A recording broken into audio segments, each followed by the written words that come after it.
Mon premier principe pour écrire du clean code, c'est de bien nommer ses variables, ses fonctions ou ses objets. C'est une règle qui a l'air vraiment simple, dite comme ça, mais qui est tellement compliquée. Et je vous jure que c'est ce qui différencie vraiment un dev un peu junior débutant d'un dev senior. Pour bien nommer ses variables, plusieurs étapes. D'abord, respecter la convention du langage dans lequel on est. Là ici, je vais prendre l'exemple du Python où ça va être du snake case. Donc c'est là où on met des underscores. C'est comme ça qu'on nomme nos variables et nos fonctions. Et nos objets, ça va par contre être du camel case, donc avec des grosses majuscules en plein milieu. Ici, la fonction process data, on ne sait pas vraiment ce qu'elle fait, c'est difficile, ça nous demande une complexité cognitive, voilà, il faut le dire. Et voici tout simplement avec des noms de variables et de fonctions qui ont du sens, on peut rendre ce code beaucoup plus lisible.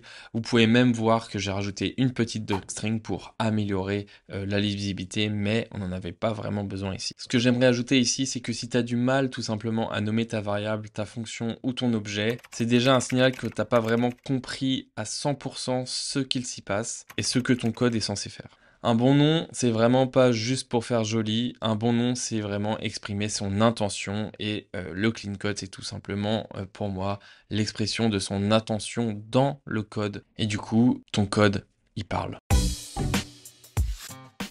Make it work, make it right, make it fast. En français, si je vous le traduis, c'est tout simplement liberté, égalité, fraternité. C'est une citation de notre ami Ken Beck. En gros, ce que ça veut dire, c'est tout simplement qu'il faut faire dans un premier temps une version qui marche, dans un second temps une version mieux, on va dire un peu refactorée, et une troisième version où on optimise la vitesse, les ressources, etc. Et je vois encore vraiment beaucoup de développeurs qui commencent par le make it fast. Quand Ken Beck nous le met dans cet ordre-là, c'est très important de le respecter. Il y a une célèbre citation dans le monde de l'informatique de Donald Kuss qui dit tout simplement Premature optimization is the root of all evil, qui veut tout simplement dire que l'optimisation prématurée est la source de tous les problèmes dans le monde. Le conseil ici, c'est vraiment de commencer par faire des versions simples, mais qui marchent. Pas forcément une version parfaite. Il n'aura jamais une version parfaite. Le plus important, c'est qu'en avançant dans ton code, dans ton projet, tu vas engranger de la connaissance sur la problématique. Tu vas comprendre les obstacles qu'il y a dans ton projet. Et du coup, tu peux facilement ensuite passer à l'étape 2, où maintenant que tu as conscience des problèmes et des obstacles, des idées de contournement d'obstacles vont t'arriver naturellement. Et en plus, une fois que tu as une version qui tient la route et qui est fonctionnelle, que tu as juste à commit cette version-là, et si demain à 17h on doit mettre en prod cette version-là, tu as déjà une version qui fonctionne. Une fois que cette version est committée, tu peux tranquillement refactorer ton code pour le rendre make it right. Pour la troisième phase, je vais pas vous mentir, make it fast, moi dans mon projet professionnel et dans l'ensemble des missions pour lesquelles j'ai eu à faire, j'en ai eu très peu besoin. Souvent c'est pas nécessaire, souvent l'optimisation de RAM en fait se fait même pendant le make it right. Et de toute façon, si l'optimisation c'est vraiment très important, je suis pas sûr que Python soit le meilleur langage pour ça. Prends 30 minutes pour t'en sauver 30 000.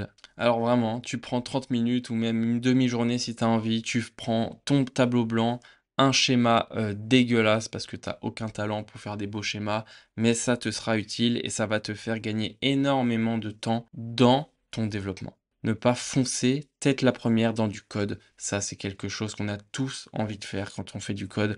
On sait qu'on aura l'idée en faisant et qu'on part en freestyle, let's go. C'est souvent là qu'on va s'embrocher tranquillement vers une fin inarrêtable de bugs. Et même si aujourd'hui on a la flemme de faire des designs, de réfléchir à une architecture, etc., on veut se lancer dans le code, on peut utiliser des outils tels que l'IA, l'intelligence artificielle. Je ne sais pas si vous avez entendu parler de ça. Ça va cartonner dans les prochaines années. C'est toujours agréable d'avoir quelqu'un à qui parler, proposer des idées, même quand c'est un robot. Quatrième principe pour écrire du clean code, tout simplement, type tes arguments, tes fonctions, ajoute-leur une signature. Alors oui, en Python, tout le monde s'en fout, personne ne type parce que ce n'est pas obligatoire. Mais si tu veux faire du code propre, évidemment, le typage, ça va être ton allié. Pourquoi ça va être ton allié? Parce que ça va te permettre d'avoir une armée avec toi à t'aider, pour t'aider à écrire du code. Tout simplement parce que ton IDE va s'y mettre.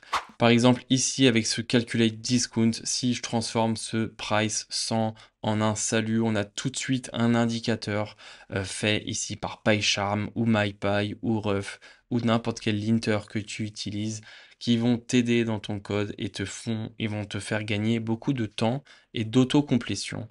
Donc ce typage-là, il va être utile pour toi, pour l'IDE et surtout pour les développeurs du futur qui vont devoir lire ton code. Si vous voulez plus de détails sur pourquoi le typage c'est si important et pourquoi ça vous aide et que vous savez un peu parler anglais ou en tout cas regarder des vidéos d'anglais, je vous conseille cette vidéo de Arjan Code que je vous mets dans la description.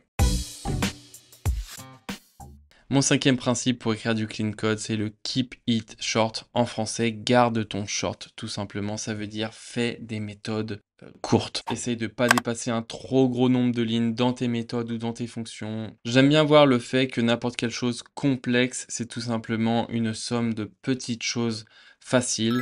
Eh bien, c'est un peu ce qui me motive dans ce principe, c'est de découper au maximum les choses complexes en plein de petites choses faciles, du coup qu'on peut facilement tester et du coup avec des méthodes et des fonctions très simples, faciles à comprendre. Il y aura peut-être une multitude, mais la chose complexe ne sera qu'une somme de choses faciles. On découpe la grosse fonction process order en 3 plus petites, dont une qui calcule le coût de livraison et une qui calcule le prix avec la taxe. Donc voilà, ici avec un dictionnaire et 2 petites fonctions de 1 ou 2 lignes, on simplifie notre process order et on fait du code beaucoup plus lisible.